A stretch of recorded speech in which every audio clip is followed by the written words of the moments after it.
What them haters talking about?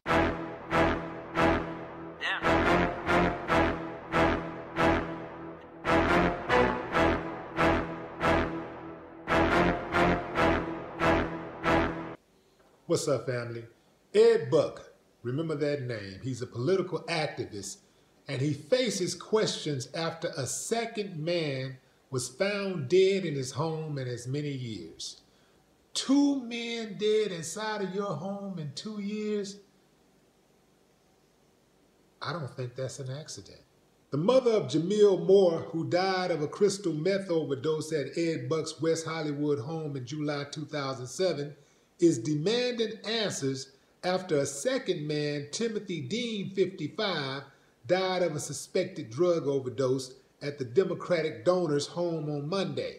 Letitia Nixon told people at the vigil held for the 2 men that her son was murdered, and the evidence is here, as she stood at the scene of Moore's death.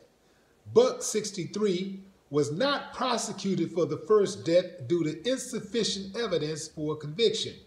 Dean's death is currently under investigation with the Los Angeles County Sheriff's Department, saying they will examine the first case. People gathered at Buck's home for a vigil to remember both men on Friday. The bereaved mother was preparing to commemorate her son, who would have celebrated his 28th birthday last Monday. Now here's the kicker, family. Authorities were warned by other men who had contact with Ed Buck that if they did not prosecute him, other men would meet the same fate as Jamil Moore did. And here we are. There's something else that's very interesting. The chair of the Democratic Party in California was a man by the name of Eric Barman. What is the significance of this man's name? This man was very, very good friends with Ed Buck at the time Jamil Moore was murdered. And Jamil's supporters say that he turned a blind eye to the murder. They want to hear nothing about it. They believe that he's protecting his friend.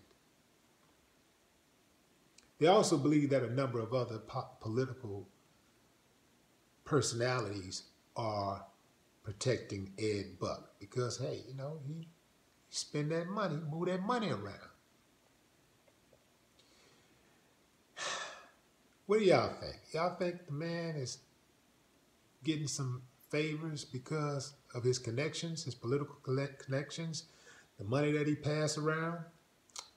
Some people are trying to connect it to Hillary Clinton. They're saying that he was a Hillary Clinton donor, but as far as I know, he only donated like $2,500 or something to Hillary Clinton. I don't think that really buys you a whole lot of power, $2,500, you know.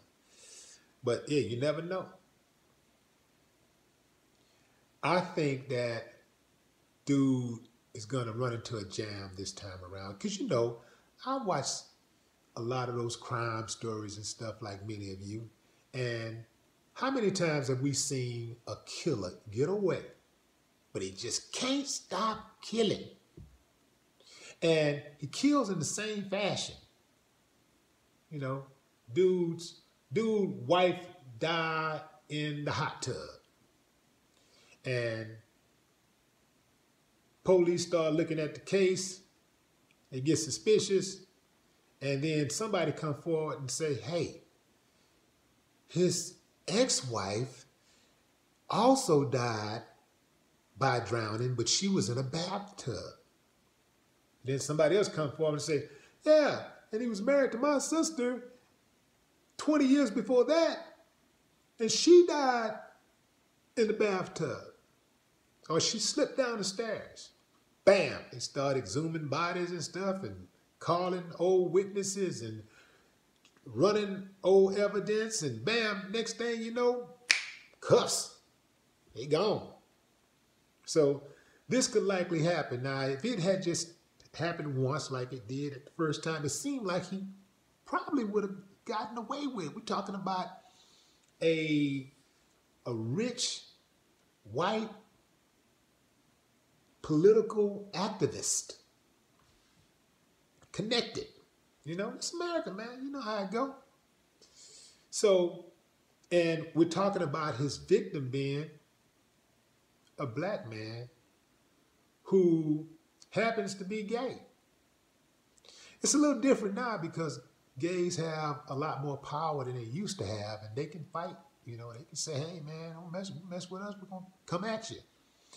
I really didn't think, you know, they're playing this gay thing up, but I really don't think that it's, to me, has that much significance over a human being actually being killed.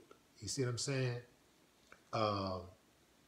You know, you want to make the connection as to why is these black men coming up dead at his house? Why are they at his house in the first place? So, you know, it's been said that they were there for some type of sexual favors or whatever. But it seemed like to me, dude was getting them at that house and trying to get them to bottom out. And he wanted to be that guy to see them in their last stages. You know, some kind of sick thing, some type of sick, you know, fetish, you know, some type of sick fetishizing or something going on, you know?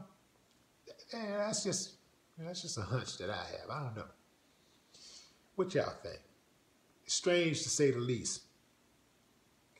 He would have been okay, I think, if he had not had this other man come up dead in his house.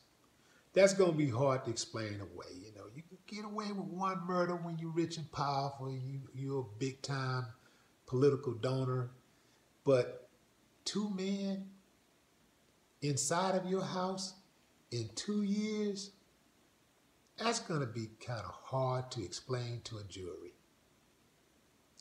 Good luck with that, Ed. Well, not really. No more talk. What the haters talking about? Yeah.